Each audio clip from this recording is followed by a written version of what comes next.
Hello everyone. So in today's lecture, we are going to learn about different evidences regarding the evolution of biology. यानी biological evolution के बारे में हम देखने वाले हैं आज. So it means what?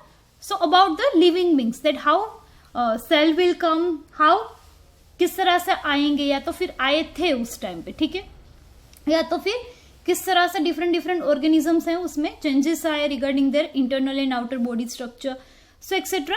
तो उसके एविडेंसेस हैं वो हम देखेंगे. जैसे कि लास्ट लेक्चर में हम लोगों ने डिस्कस किया था regarding the chemical evolution. So evidences of chemical evolution. Now the biological evidences for the evolution, right, जिसमें से 4 सब टॉपिक्स हैं. The first one is evidences from comparative morphology and anatomy. Second है evidences from embryology. Third is evidences from biochemistry, and the fourth one is paleontological evidences. It means study of fossils. तो इन biological evidences में 4 step हैं, 4 topic सब topic हैं, वो हम देखेंगे, जिसमें से आज हम कवर करेंगे the first one. So let's start with the first one. Evidences from comparative morphology and anatomy. So here you can see morphological changes means outer appearance, right? जैसे कि बाहरी जो appearance होता है वो किस तरह से changes उसमें आए, तो ये हम morphology में देखेंगे. And anatomically it means internal structure. तो internal body parts, internal organs etc. उसमें क्या changes आए, उसमें उसकी वजह से हमें क्या क्या evidences हैं वो मिले हैं regarding the evolution, तो वो हम देखेंगे. So let's see. So similarities and differences are found among organisms of today and those that extincted, or we can say existed years ago, which are now extinct. So, but once upon a time they are existed. So such similarities can be interpreted to understand whether common ancestors were shared or not. So what does it mean?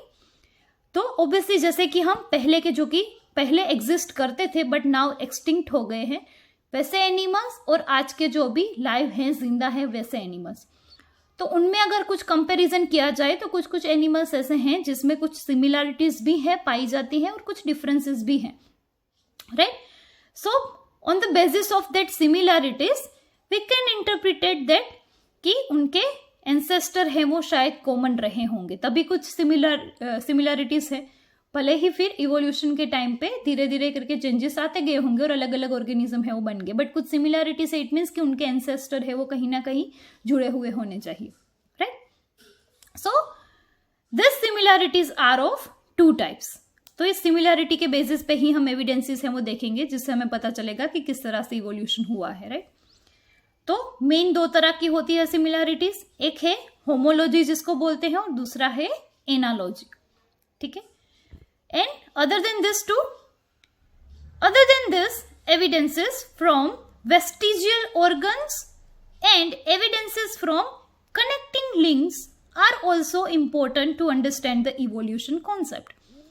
So homology and analogy के अलावा हम कौन से 2 और topic है वो देखेंगे. So regarding the vestigial organs और कनेक्टिंग लिंक्स. तो ये चारों टॉपिक सब टॉपिक हैं जो हम पढ़ेंगे आज इस फर्स्ट टॉपिक के अंडर, यानी comparative study of morphological and anatomical evidences, ठीक है. तो उसमें ये 4 स्टेप हैं वो आज हम देखने वाले हैं आज के लेक्चर में. सो let's see. First of all homology, ठीक है. सो होमोलॉजी का क्या मतलब है?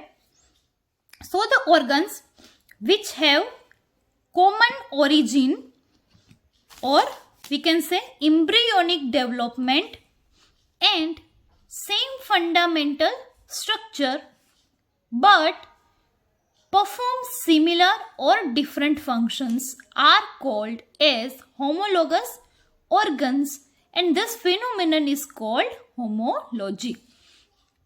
So अब इसका क्या मतलब है होमोलॉजी का?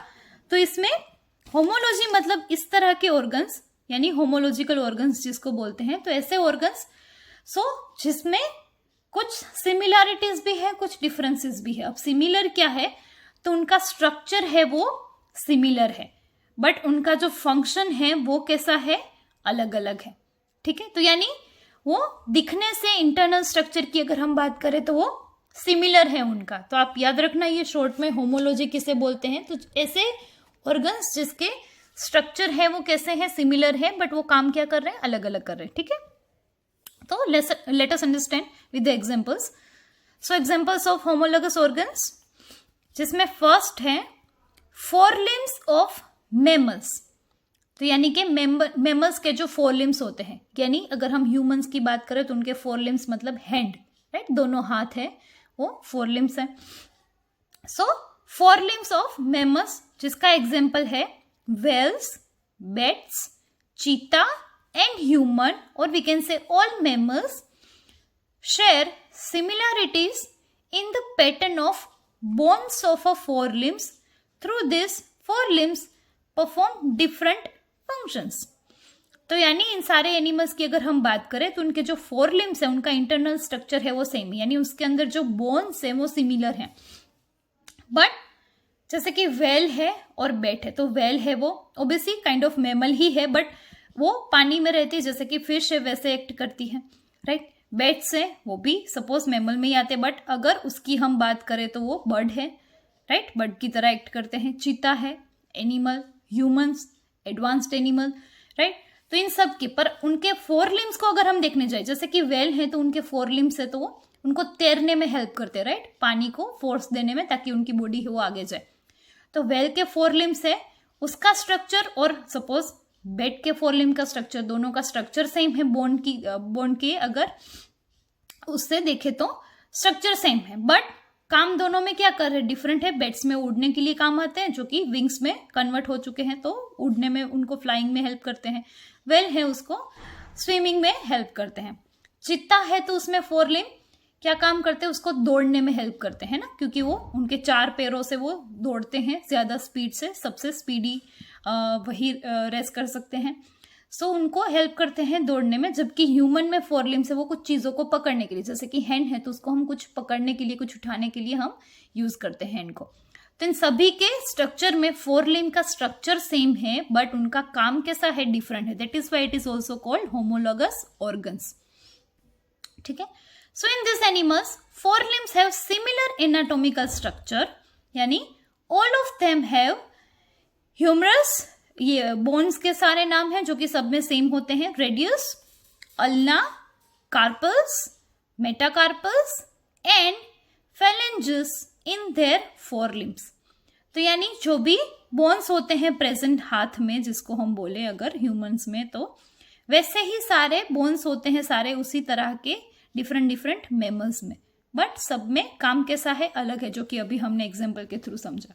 ठीक है, सेकंड एग्जाम्पल है thorn of bougainvillea and tendrils of cucurbita. Both are modification of axillary bud. तो एक्सिलरी बर्ड यानी जो स्टेम में साइड में से निकलती है उसे हम एक्सिलरी बर्ड बोलते हैं। तो उस बर्ड का कन्वर्जन हो गया है, बट बोगनवेलिया में उसका कन्वर्जन हुआ है थ्रोन में, जबकि कुकुरबिटा, ये प्लांट का एग्जाम्पल है, जबकि कुकुरबिटा में वो कन्वर्ट हुए हैं टेंड्रिल्स में। ठीक है, तो यानी दोनों देखो किस में से बने हैं, एक्सिलरी बर्ड में से। तो स्ट्रक्चर वाइज दोनों, इंटरनल स्ट्रक्चर वाइज दोनों सिमिलर हैं, बट दोनों का काम क्या है। तो जैसे कि थ्रोन है तो वो उसको बोगनवेलिया को क्या करेंगे, किसी प्रीडेटर से बचाएंगे, है ना। जबकि कुकुरबिटा में ये टेंड्रिल्स जो बने, तो टेंड्रिल्स क्या हेल्प करते हैं, तो वो सपोर्ट देते हैं ताकि प्लांट है वो अच्छे से with the help of that support आगे बढ़ पाए, राइट। तो इस तरह से टेंड्रिल एंड थ्रोन्स दोनों का काम है वो कंप्लीटली अलग है, बट दोनों अभी इंटरनल स्ट्रक्चर के वाइज देखा जाए या तो किस में से बने हैं वो देखा जाए तो वो क्या है, सिमिलर है, एक्सिलरी बर्ड में से ही दोनों बने हैं। Clear? So this is how this both example we can consider in the homologous organs. तो ये हमने एनिमल्स का एग्जाम्पल देखा, ये हमने प्लांट का एग्जाम्पल देखा। नाउ आपकी टेक्स्ट बुक की ये इमेज है वो भी इन दोनों की आपको दिखा देती हूँ, ताकि आपको अच्छे से आइडिया है कि किस तरह से बोगनवेलिया में थ्रोन्स होते हैं और कुकुरबिटा में टेंड्रिल्स होते हैं, और इन सब के मैमल्स के फोर लिम्ब्स है वो दिखने में कैसे सिमिलर है, जबकि फंक्शन तो ऑब्वियसली अलग ही है सबका, we as we all know, right. So let's see first image, then will continue with the other examples. Okay, so students, जैसे कि आप लोग इमेज में देख रहे हो, so this is image of your text book जिसका नाम एंड में लिखा है the figure number 7.3. So this are the example of homologous organs in plants and animals. तो सबसे पहले हम एनिमल्स में बात करें अगर, तो 4 लिम्स है ना, सिमिलर थे. तो देखो आप स्ट्रक्चर वाइज, जैसे कि सबसे पहले है मैन, तो उसमें ये हाथ का स्ट्रक्चर है, ठीक है. दूसरा है चीता, जिसमें उनका हम पैर बोलते हैं, तो ये स्ट्रक्चर. तो आप बोन वाइज देखो तो ये फर्स्ट बोन, देन 2 सेकंड, फिर ये, फिर उंगलियों में, सो फिंगर्स में, तो ये सारे बोन्स का स्ट्रक्चर है वो ऑलमोस्ट सिमिलर है. देन कम्स द वेल, तो उनका भी स्ट्रक्चर है वो ऑलमोस्ट काउंटिंग वाइज और types of bone wise similar है, यानी इंटरनल स्ट्रक्चर सिमिलर है. बट देखो उसका स्किन फोल्ड है वो कुछ इस तरह का है ना, तो ये अलग है. सेम नेक्स्ट है बैट, तो उसका भी स्ट्रक्चर ये विंग में कन्वर्ट हो चुका है ना, तो ये स्किन फोल्ड है वो कुछ इस तरह का है.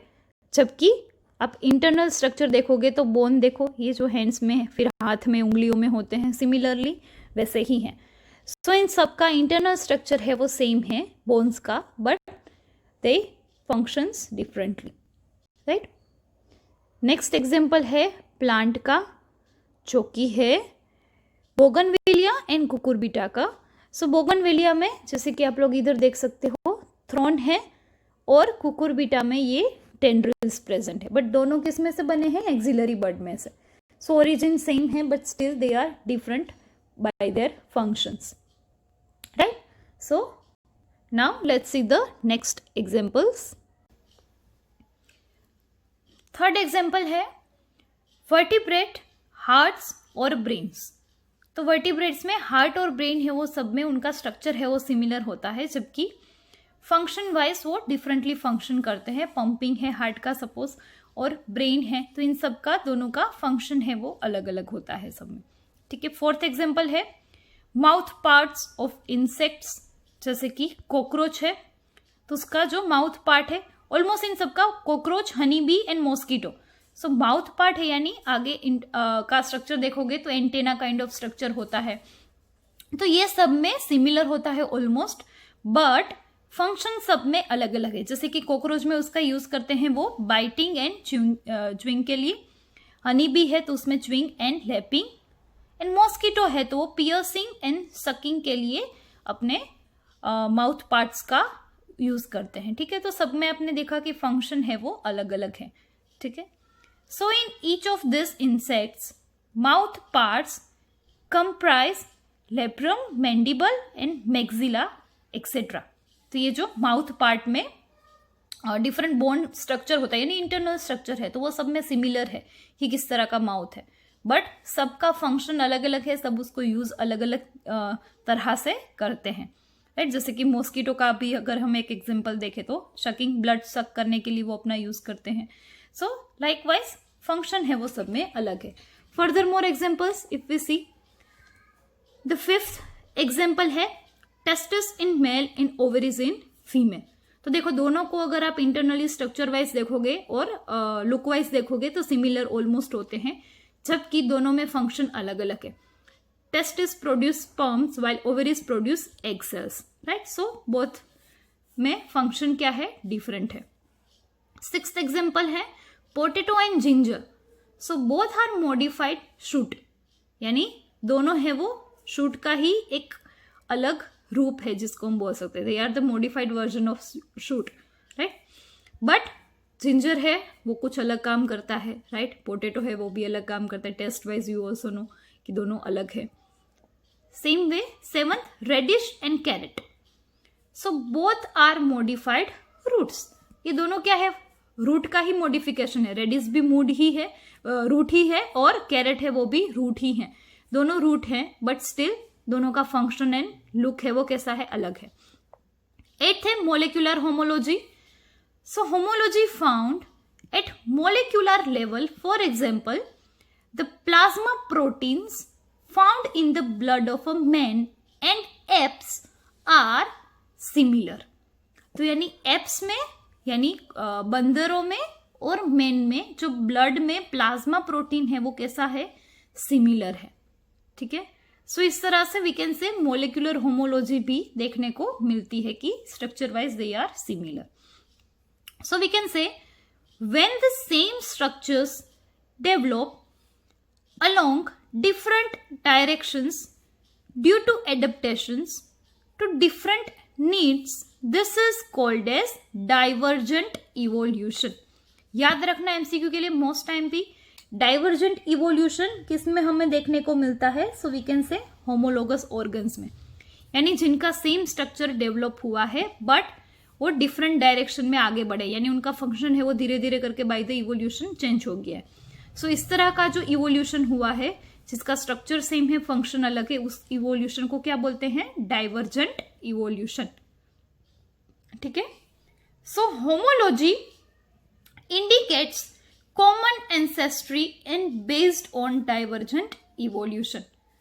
सो by this homology we can understand कि एंसेस्टर है इन होमोलोगस ऑर्गन्स जिसमें पाए जाते हैं उन सब एनिमल्स के या तो फिर प्लांट्स के एंसेस्टर हैं वो सिमिलर है। इट मीन्स कि उनका इवोल्यूशन हुआ है, they develop by the time, वो पहले से बन के नहीं आए थे अर्थ पे, पर धीरे धीरे करके उनमें ये चेंजेस आते गए and they are now present on the earth. Clear? So this is the first topic homology, ठीक है, first subtopic. Now the second is analogy. So analogy means what? So again, the organs homology से opposite है।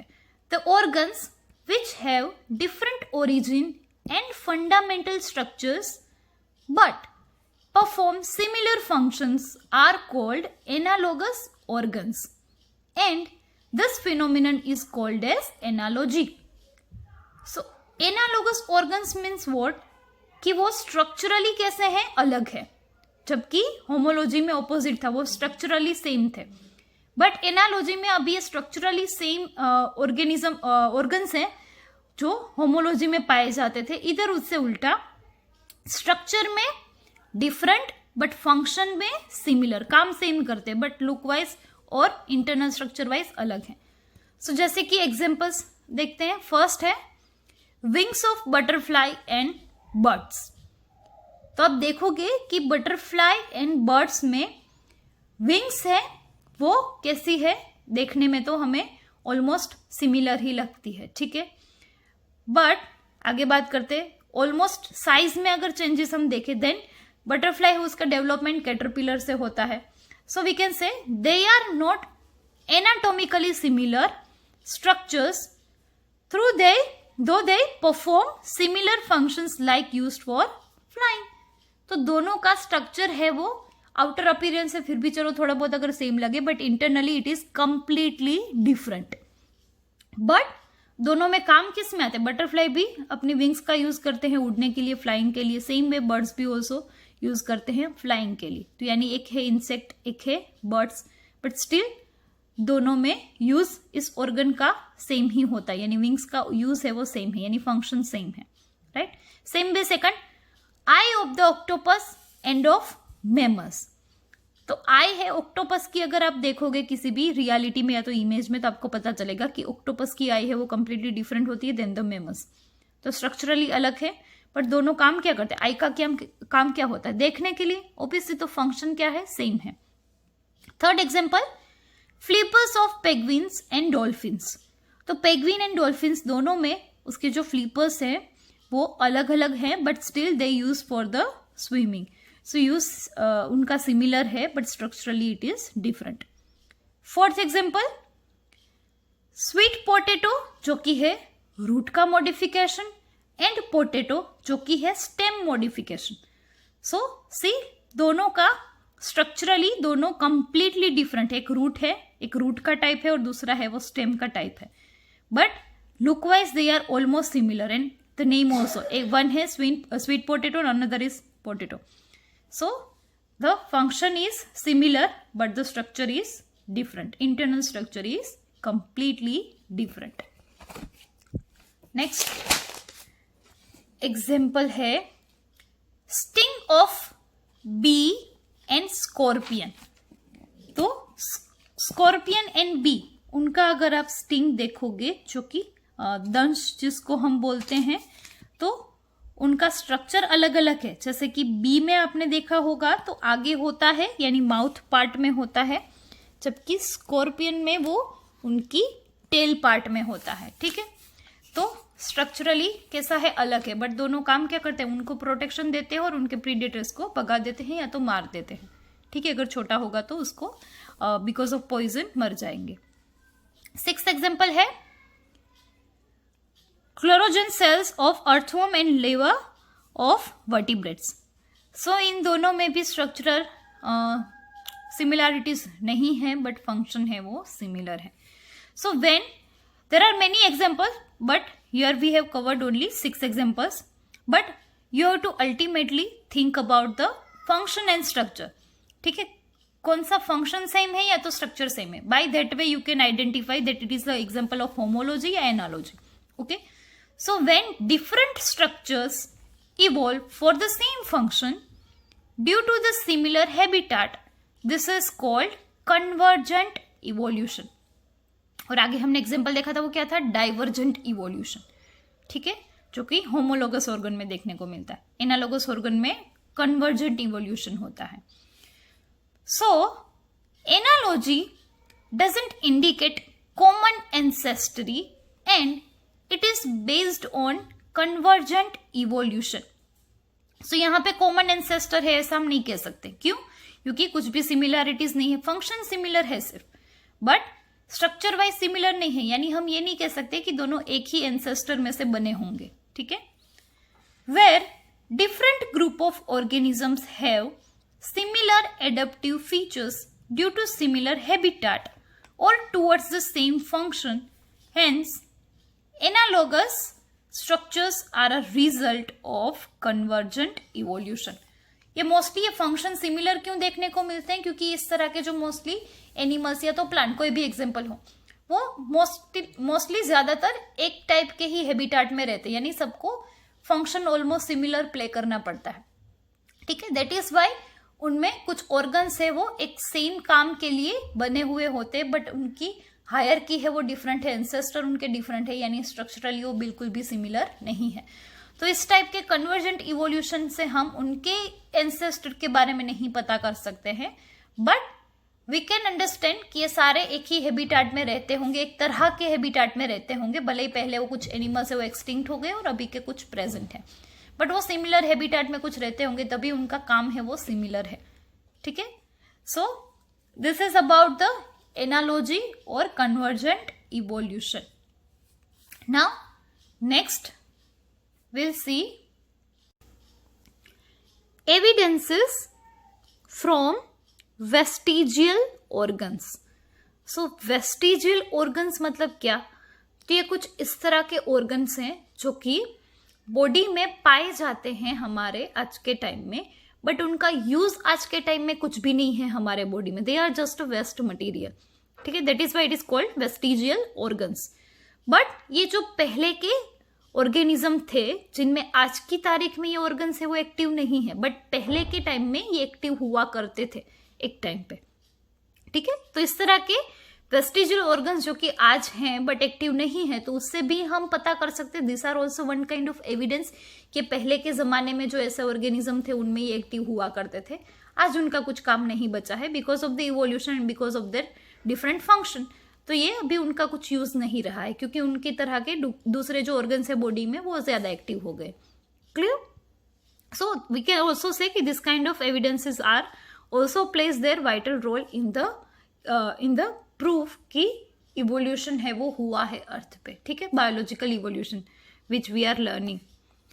सो the organs which are present in reduced form and do not perform any function in the body but are functional in related animals are called vestigial organs। जो अभी कुछ भी function perform नहीं करते हैं but relevant animals जो पहले हुआ करते थे उनमें ये एक्टिव थे।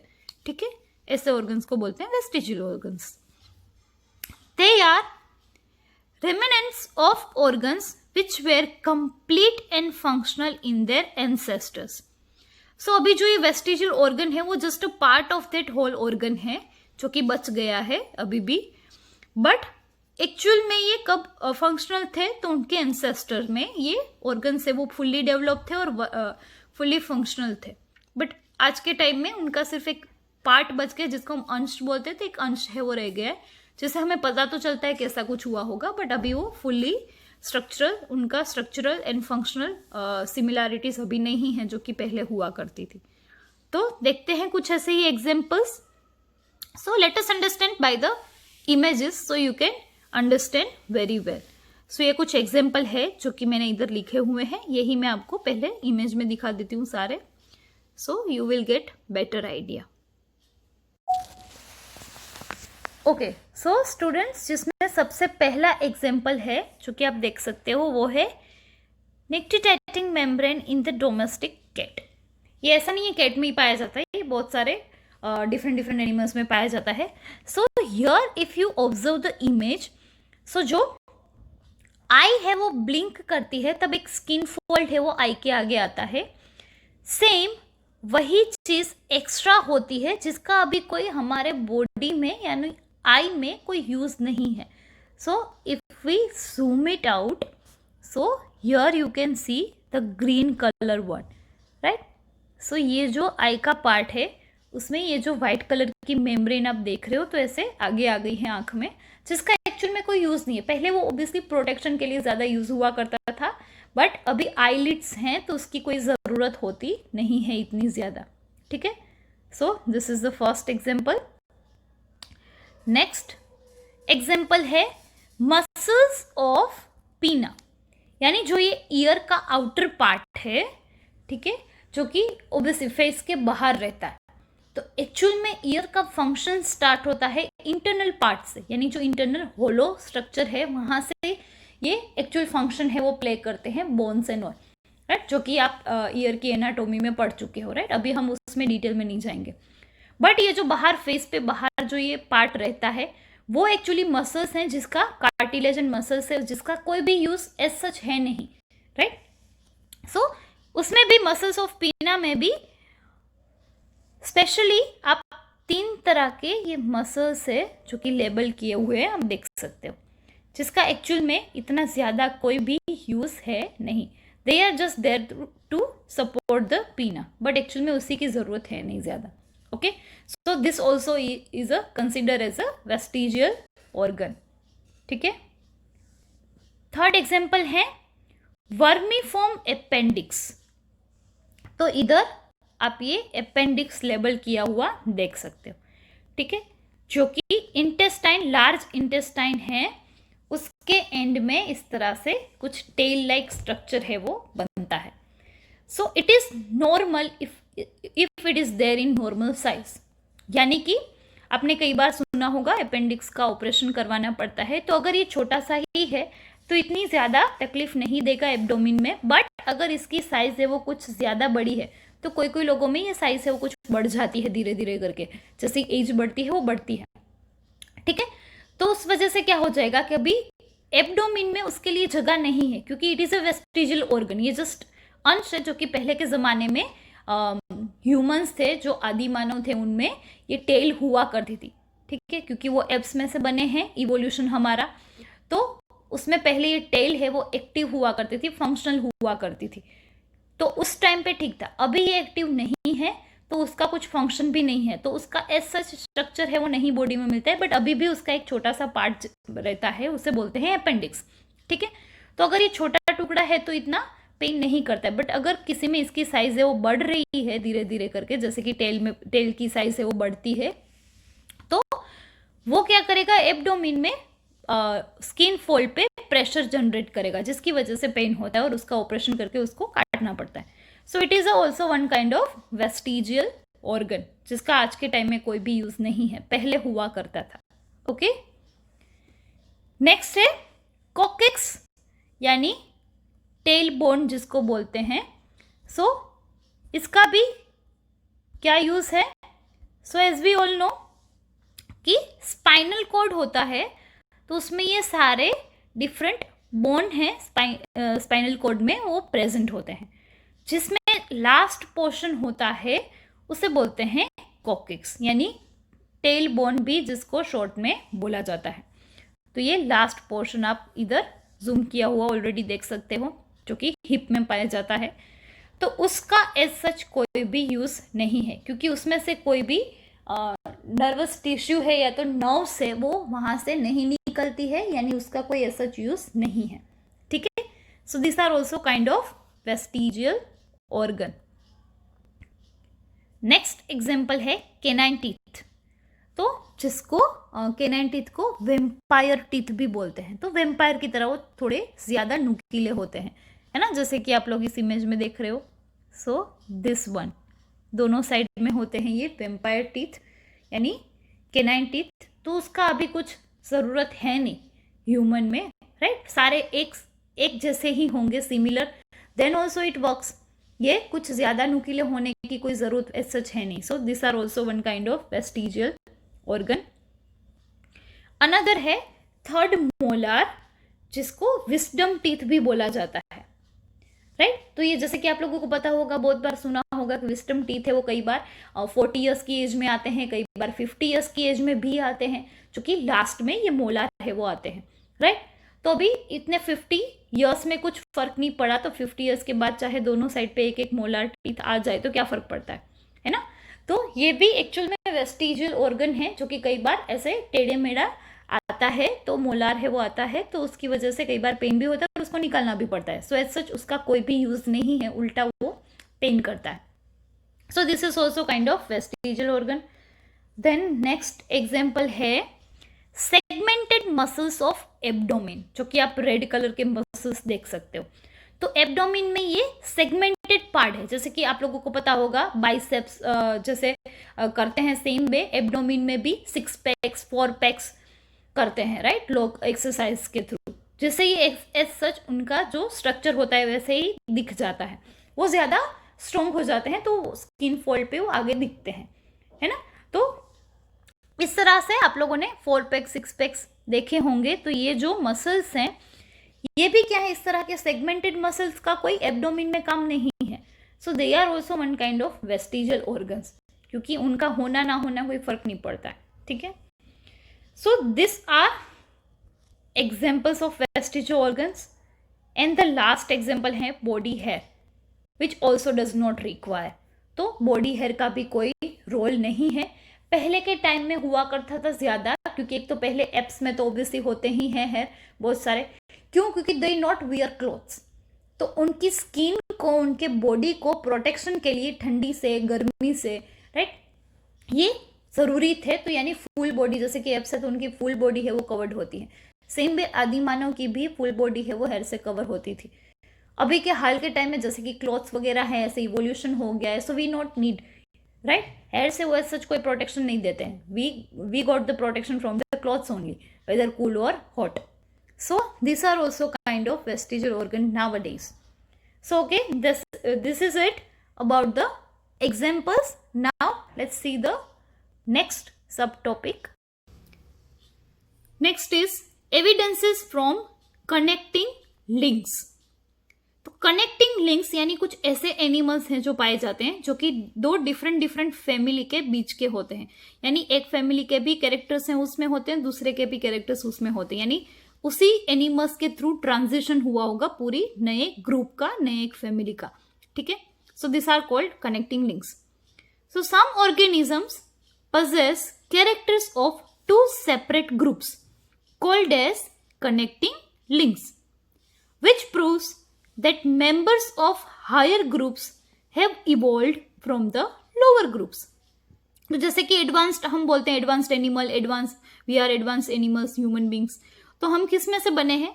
तो लोअर वन में से, राइट। तो इस तरह से ये जो कनेक्टिंग लिंक्स है वो ये प्रूव करती है, उनके एविडेंसेस है वो ये प्रूव करते हैं कि जो भी हायर ग्रुप है वो इवोल्व हुए हैं धीरे धीरे करके, बाय द टाइम वो बने तो अपने लोअर ग्रुप में से ही है। लोअर ग्रुप में कुछ चेंजेस आते गए उनके डीएनए में, एनवायरमेंट के थ्रू, डिफरेंट लिम्स में, तो उस तरह से कुछ नए ऑर्गेनिज्म है वो बन गए। बट वो बने किस में से? लोअर ग्रुप में से ही बने, यानी इवोल्यूशन हुआ है, पुराने जो थे उसमें से ही नए बने हैं। सीधे ही कोई नए एडवांस्ड एनिमल है वो अर्थ पे नहीं आ गए, right. So let us see the examples quickly so that you can understand. और ये सारे एग्जाम्पल हैं दैट आर मोस्ट टाइम पे for your MCQs, theoretical MCQs as well as competitive exam, especially competitive exam, right? So learn accordingly and do remember. The first example है viruses. So if they ask in the MCQs that viruses are the connecting links between करके फिर dash blank दे दे आपको, फिर 4 option होंगे, तो आपको याद रखना है कि वायरस है वो किसके बीच की कनेक्टिंग लिंक है. So they are the connecting links between living and non-living. Why? Because if you observe and if you know about the virus structure and their functions, so you can get the idea कि virus है वो बाहर environment में inactive होते हैं, but जब भी वो अपने होस्ट को देखते हैं यानी उनको होस्ट मिल जाता है तो उनके बॉडी में जाके उनके सेल में से वो न्यूट्रिशन लेके अपने आप को डिवाइड कर देते हैं, यानी उनकी प्रोजनी है वो बढ़ जाती है. But in the environment they are inactive, they act as a inactive. So that is why they are the connecting links between non living and living. तो नॉन लिविंग की तरह भी एक्ट करते हैं एनवायरमेंट में, और जब भी उनको होस्ट मिल जाए तो एक्ट करते हैं एज ए लिविंग की तरह, यानी उनकी जनरेशन से वो आगे बढ़ाते हैं. ठीक है. नेक्स्ट एग्जाम्पल है यूग्लिना, जो कि कनेक्टिंग लिंक्स है between animals and plants. So this is the example. Next example है प्रोटेरोस्पोंजिया. सो ये प्रोटियोरोप्सिरिया, इसकी वजह से क्या हो जाता है कि कई बार इनके बहुत सारे टाइप्स हैं. ठीक है. Whether here we are studying about the only one example जो कि स्पोंजिया का एग्जाम्पल है, but other than this there are many other animals also जो कि कनेक्टिंग लिंक्स है बिटवीन प्रोटोजुअन्स एंड प्रोरीफेरा. ठीक है. प्रोटोजुआ एंड प्रोरीफेरा, तो इनके बीच की कनेक्टिंग लिंक यानी इस दोनों ग्रुप के कैरेक्टर्स हैं वो उसमें पाए जाते हैं. नेक्स्ट है नियोपिलिना, जो कि एग्जाम्पल है एनिलिडा एंड मोलुस्कस और mollusca we can say. Next peripatus, जो कि कनेक्टिंग लिंक है between annelida and arthropoda. Other है balanoglossus, it is a connecting link between non chordata and chordata. Next है chimaera. So this are the connecting links between cartilaginous and bony fish. So here you can see cartilaginous fish जो कि obviously weak है, bone से weak होते हैं, and then the bony fish यानी अभी bone से वो ज्यादा उसमें कैल्शिनेशन हो गया, ज्यादा कैल्शियम पार्ट आ गया और वो ज्यादा टफ हो गया यानी बोन में कन्वर्ट हो गए. तो कार्टिलेज में से बोन स्ट्रक्चर में आने के लिए ये बीच की कनेक्टिंग लिंक है काइमेरा. ठीक है. नेक्स्ट एग्जांपल है प्रोटोप्टेरस, जो कि जिसको लंग फिश भी बोला जाता है, which are the connecting links between fish and amphibians. See here the word is lung fish. So as you all know fish में लंग्स नहीं होते, गिल्स होते हैं, है ना. बट लंग फिश है जिसमें lung obviously as such lung नहीं है, बट लंग लाइक स्ट्रक्चर होता है जो कि जैसे कि एम्फीबियंस में भी पाया जाता है. यानी आपको पता है एम्फीबियंस मीन्स जो कि पानी में भी रह सकते हैं और लैंड पे भी रह सकते हैं. तो स्पेशली पानी में रहने वाले क्रिएचर्स यानी फिश, जिसमें से फिर नए एनिमल्स बने जो कि पानी और लैंड दोनों में रह सकते हो. Then comes the specially land पे रहने वाले एनिमल्स. तो ये एम्फीबियंस के भी कैरेक्टर्स हैं इसमें और फिश के भी हैं. That is why it is called connecting links, जिसका एग्जांपल है लंग फिश. नेक्स्ट है साइमेरिया, जो कि कनेक्टिंग लिंक है between amphibia and reptilia. Then Archaeopteryx, it is a connecting link between reptiles and birds. Next है Platypus and Echidna, between the connecting link between the reptiles and mammals. तो Platypus भी अगर आपने देखा हो उनका real में या तो फिर फोटो इमेज, तो आपको पता होगा कि इन दोनों का अगर आप स्ट्रक्चर को ज्यादा ऑब्जर्व करोगे डिटेल में, देन यू कैन सी जैसे कि रेप्टाइल्स होते हैं जो कि सरक के चलते हैं जमीन पे, लैंड पे. सेम वे स्क्रोलिंग यानी जिसको बोलते हैं स्क्रोलिंग, राइट. और मैमल्स जो कि अच्छे से with the help of 4 limbs और back limbs we can say, ये लिम्स के थ्रू यानी जनरली चलते हैं. तो एक में लिम्स है वो नहीं पाए जाते, दूसरे में है वो पाए जाते हैं. तो ये लिम्स का फॉर्मेशन है वो इसके थ्रू यानी ये कनेक्टिंग लिंक है. तो दोनों तरह से वो एक्ट कर सकते हैं. वो रेप्टाइल्स की तरह भी एक्ट करते हैं, मैमल्स की तरह भी. यानी जो लिम्स का डेवलपमेंट है वो होना इससे इस लिंक के थ्रू स्टार्ट हुआ. तो इसमें ओब्वियसली डेवलप लिंक नहीं थी, डेवलप लिम्स नहीं थे, but still it is there. तो बनना स्टार्ट हो गए थे. That is why we call it connecting links.